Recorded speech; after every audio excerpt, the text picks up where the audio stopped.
Assalamualaikum warahmatullahi wabarakatuh.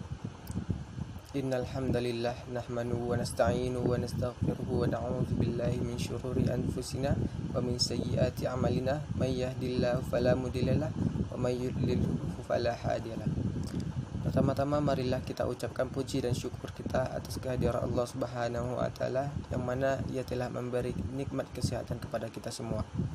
Salawat beriringan salam tidak lupa pula kita kepada junjungan alam yakninya Nabi Muhammad sallallahu alaihi wasallam dengan mengucapkan Allahumma shalli ala sayyidina Muhammad wa ala ali sayyidina Muhammad. Baiklah, saya tidak akan memanjangkan kata-kata mukadimah, langsung saja. Kami dari kelompok 7 Metode Studi Islam ingin mempresentasikan hasil diskusi kami yang berjudul Pendekatan Psikologi. Baik, saya akan membacakan bagian yang A.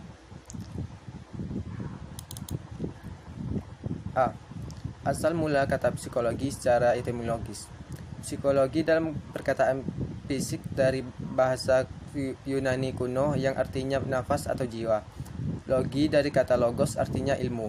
Jadi psikologi artinya ilmu jiwa. Uraian kata semacam ini disebut uraian etimologis, artinya uraian menurut arti kata-katanya. Jadi fisik dalam mulanya berarti nafas. Pada orang yang meninggal tidak mempunyai nafas lagi, karena nafas tanda sebagai hidup manusia. Maka nafas lalu diartikan jiwa. Apa yang disebabkan hidup oleh bangsa Yunani disebut anima, yang artinya jiwa. Lama-kelamaan yang semula sebagai tanda kematian karena tidak bernapas, kemudian nafas berarti jiwa atau disamakan dengan jiwa.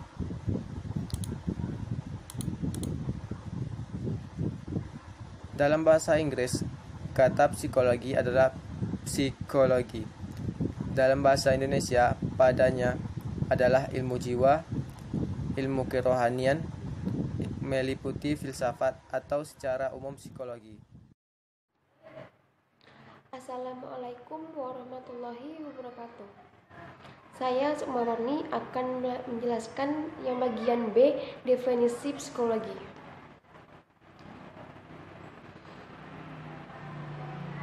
Secara harfiah, psikologi dimengerti sebagai ilmu jiwa. Pengertian ini didasarkan pada terjemahan kata Yunani psyche dan logos. Psyche berarti jiwa atau nyawa atau alat untuk berpikir, sedangkan logos berarti ilmu. Dengan demikian, psikologi diterjemahkan ilmu yang mempelajari jiwa. Sebenarnya, terjemahan tersebut kurang tepat karena bertitik tolak dari pandangan dualisme manusia yang menganggap bahwa manusia itu terdiri dari dua bagian, jasmani dan rohani.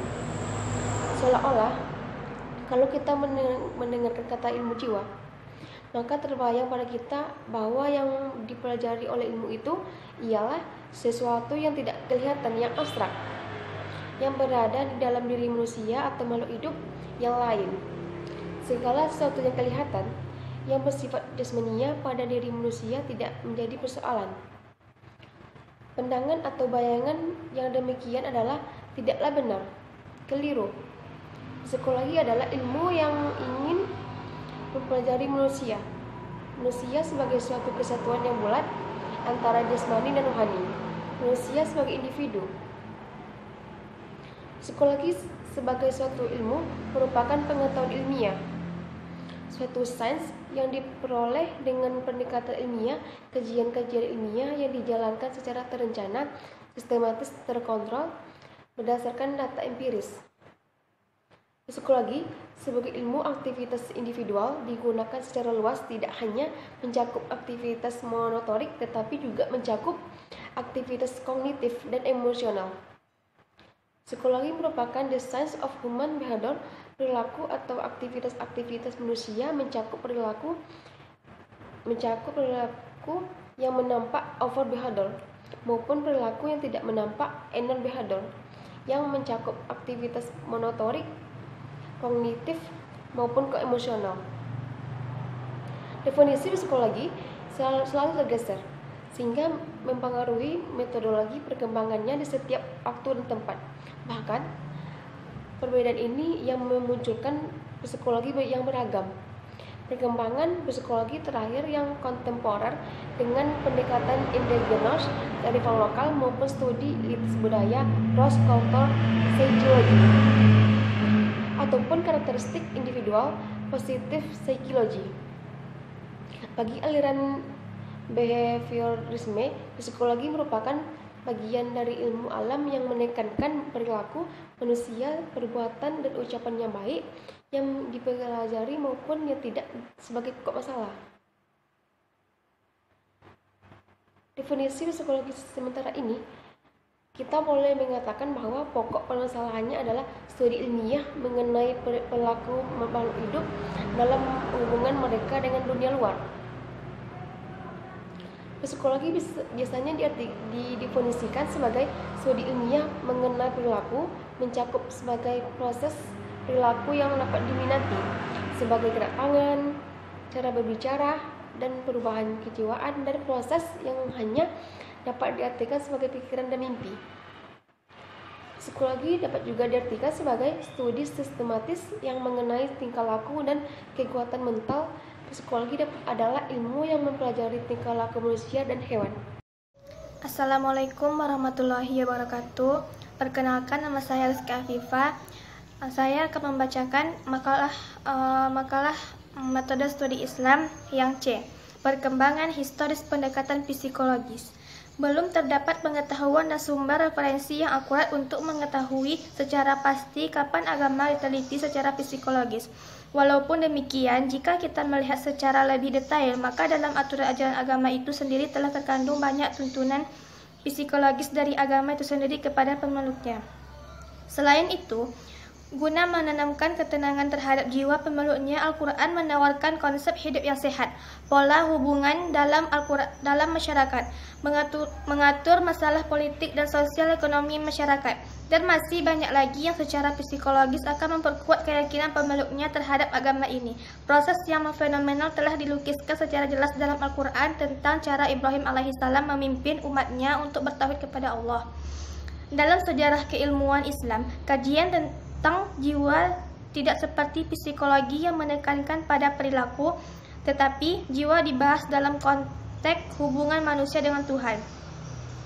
Psikologi kontemporer dengan suara bulat menyepakati Wilhelm Wundt sebagai orang yang membawa psikologi sebagai suatu ilmu dengan mendirikan laboratorium psikologis di Universitas Leipzig tahun 1979. Menurut sumber barat, awal kelahiran psikologi agama dimulai dengan keluarnya karya Edwin Diller Starbuck, William James, dan James H. Lebois karena mereka dianggap sebagai orang yang berjasa dalam melahirkan psikologi agama. Buku The Psychology of Religion and Empirical Study of World of Religion Consequences karya E.D. Starbuck diterbitkan tahun 1899. Buku ini merupakan hasil penelitian tentang pertumbuhan perasaan kesadaran beragama di bawah bimbingan William James. Profesor Zakiyah Derajat berpendapat bahwa Edwin Diller Starbuck adalah murid dari William James. Namun dalam bidang psikologi agama, Starbuck melampaui gurunya. Buku yang berisikan pengalaman keagamaan berbagai tokoh ini kemudian dianggap sebagai buku yang menjadi perintis awal dari kelahiran psikologi agama menjadi disiplin ilmu yang berdiri sendiri. Kemudian muncul tokoh-tokoh berikutnya seperti J.H. Lebois dengan hasil penelitiannya yang pernah dimuat dalam The Monist volume 9 Januari 1901 dengan judul Introduction to a Psychological Study of Religion. Ciri utama kelompok ini adalah sangat mengutamakan pada struktur al-akh yang puncaknya mampu memperoleh limpahan pengetahuan dari Allah melalui akal fa'al. Berikutnya muncul berbagai nama antara lain Abu Hamid Al-Ghazali, Rabi'ah Alwiyah, Ibnu Qayyim Al-Jauziyyah dan sebagainya yang mengusung psikologi dengan pendekatan tasawuf. Assalamualaikum warahmatullahi wabarakatuh. Baiklah, saya Safitri akan melanjutkan materi tentang tokoh psikologi agama. Tokoh psikologi agama diantaranya yaitu 1. Al-Farabi, Al-Binuri, dan Ibnu Sina. Al-Farabi, Al-Binuri, dan Ibnu Sina merupakan tokoh filosofi Muslim yang banyak menyumbangkan ilmu pengetahuannya di bidang psikologi. Di antara pemahaman yang mereka kemukakan yaitu seseorang mampu memahami bagaimana manusia dituntun oleh Tuhannya menuju kebenaran. Mereka memiliki pemahaman yang hampir mirip, yaitu tentang tinjauan psikologi manusia. Yang kedua, William James. William James mengatakan bahwa agama merupakan institusi sosial yang mampu memfasilitasikan manusia untuk mengembangkan potensi dirinya untuk mendekatkan dirinya kepada Tuhannya. Melalui pengalaman pribadinya, maka manusia mampu memilih dan menyaring tentang apa yang ia rasakan yang mengandung kekuatan yang maha dasarnya, yaitu kekuatan Tuhan Sang Pencipta. Ketiga, Sigmund Freud. Sigmund Freud merupakan pakar psikologi yang terkenal dengan teori psikoanalisisnya. Ia berpendapat bahwa manusia memperoleh agamanya yaitu dengan penggabungan antara pengalaman pribadinya dan pengalaman di masyarakat. Ini dapat diamati dan memunculkan gejala-gejala psikologi yang membedakan antara manusia yang bersangkutan dengan manusia yang tidak beragama. 4. Carl Gustav Jung. Carl Gustav Jung berpendapat bahwa agama merupakan landasan positif yang mampu mengayomi aspek psikologi. Pandangannya yang lebih luas mengatakan bahwa agama merupakan institusi yang tercipta dari pengalaman keagamaan. Pengalaman keagamaan itu pun tercipta dari perasaan yang dari luar dunia manusia yang melewati perorangan ataupun sekelompok masyarakat tertentu. Baiklah, saya akan melanjutkan pembahasan dari Fitri. Yang D. Macam-macam pendekatan psikologi. Ilmu pengetahuan besar peranannya untuk manusia, salah satunya adalah ilmu psikologi, di mana ilmu ini populer untuk mempelajari manusia dan mempelajari jiwa yang ternyata mendapatkan banyak kesulitan ketika mencoba menjalankan ilmu pengetahuannya. Mengingat seringkali banyak orang salah paham bahwa psikologi hanya ilmu tebak-tebakan saja, namun harus ada objek penelitian secara jelas dibarengi dengan data yang jelas serta banyaknya data yang valid. Dalam psikologi, ada banyak hal yang bisa Anda pelajari, salah satunya adalah pendekatan. Bukan tanpa sebab karena pendekatan mempermudah dalam mempelajari objek dan juga mudah melakukan berbagai kebutuhan di sini. Pendekatan psikologi antara lain, 1. Pendekatan filosofis. Pendekatan pertama yang bisa Anda lakukan adalah pendekatan filosofis. Pendekatan ini lebih berpengaruh ke arah agama dan juga ilmu psikologi. Mengingat kontribusi filsafat dalam psikologi yang memang mempelajari jiwa, seperti apa wujudnya, sebagaimana wujudnya, dan bagaimana hubungannya berjalan. Pengetahuan seperti ini terkadang tidak mencapai indera kita. Anda bisa menyebutnya psikologi metafisika, di mana cara peninjauannya sangatlah spekulatif. Selain itu, psikologi ini memang banyak menarik orang lain. Dalam psikologi, pendekatan filosofis lebih ke arah aspek spiritual ataupun ilmu yang semata-mata dengan berpadukan intuitif. Selain renungan ataupun proses pemikiran bahwa kita bersumber dari individu yang religius yang tentunya berkaitan dengan jiwa seseorang, beberapa metode yang bersifat filosofis antara lain, 1. Metode intuitif. Metode pertama adalah metode intuitif, di mana penyelidikan bisa dengan jelas yang disengaja ataupun tidak sengaja yang terjadi pada pergaulan sehari-hari. Yang kedua, metode kontemplatif. Metode kontemplatif yakni metode pendekatan filosofis dengan merenungkan objek yang akan diketahui oleh Anda yang digunakan kemampuan untuk berpikir. Alat utama yang dipergunakan yakni pikiran yang sudah dalam keadaan objektif. Metode ini sering digunakan sebelum ilmu pengetahuan berkembang di abad ke-17 karena pandangannya empiris menjadi dominan. Yang kedua, pendekatan psikofisis. Psikofisis merupakan salah satu pendekatan yang bisa Anda pelajari, di mana psikosofis berarti jiwa dan fisis merupakan fisik. Pendekatan ini bukan hanya menggunakan pendekatan mental saja, namun juga pendekatan yang digunakan lewat fisik. Sebenarnya pendekatan ini terlihat sepele, namun banyak orang yang nyatanya membutuhkannya. Yang ketiga, pendekatan fisiologis. Selanjutnya, pendekatan fisiologis yang biasanya sering disamakan dengan pendekatan psikofisis, di mana fisiologi merupakan turunan dari biologi yang memang mempelajari bagaimana kehidupan biasa berfungsi secara fisik ataupun kimiawi. Jika dilihat filosofis, merujuk kepada perkajian mengenai sifat fisikal benda hidup, selain itu cara organisme berinteraksi satu sama lain dan alam sekitarnya juga. Semua itu memang menimbulkan kelebihan dan kekurangan yang ada. Dalam mempelajari pendekatan ini, psikologi juga sering dikaitkan dengan biomolekul, sel, jaringan, organ, sistem organ, dan organisme secara keseluruhan, menjalankan fungsi fisik dan kimiawi dan bisa mendukung kehidupan. Para ahli psikologi kimiawinya yang bisa mendukung kehidupannya, psikologi seringkali melakukan penelitian dan menemukan hubungan antara proses biologi dengan perilakunya. Bahkan beberapa ahli sengaja mencari kaitan antara fisik dan juga psikologi. Terkadang ada banyak perilaku manusia dan juga fungsi mental yang tiada bisa dipahami oleh proses biologis. Biasanya dibilang sistem saraf kita memang kaya, namun tidak semua hal yang bisa terjadi didapatkan oleh saraf dan prosesnya biologis Anda.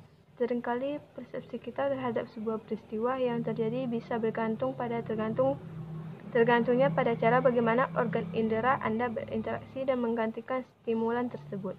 Pendekatan fisiologis juga bisa dikaitkan dengan aspek fisik dan tidak ada hubungannya dengan perasaan atau jiwanya. Contohnya, jika Anda menemui wanita cantik dan berbicara atau mengobrol dengan Anda, namun terbata dan tidak terlancar. Bila diperhatikan dari sisi psikologis, mungkin banyak yang dikaji, namun jika dari sisi fisiologis, bisa jadi ada kerusakan pada otak yang terjadi pada otak dan menyebabkan ia tidak bisa dikaitkan begitu saja. Assalamualaikum warahmatullahi wabarakatuh. Saya akan melanjutkan membaca materi kami yang selanjutnya. 4. Pendekatan antroposentris. Pendekatan ini dilakukan berdasarkan teori etika lingkungan yang memang memandang manusia sebagai pusat alam, bukan tata surya yang kita kenal. 5. Pendekatan fungsional. Pendekatan ini merupakan penyesuaian diri sebagai proses untuk menyesuaikan antara diri dan juga lingkungan. 6. Pendekatan saintifik. Pendekatan ini merupakan ilmu pengetahuan yang dipakai sebagai kata kolektif untuk menunjukkan bermacam-macam pengetahuan, terutama pengetahuan yang jelas, sistematis, dan juga valid. Yang ketujuh, pendekatan kognitif. Pendekatan ini cukup menekankan bahwa tingkah laku adalah proses mental di mana individu aktif dalam menangkap, menilai, dan membandingkan.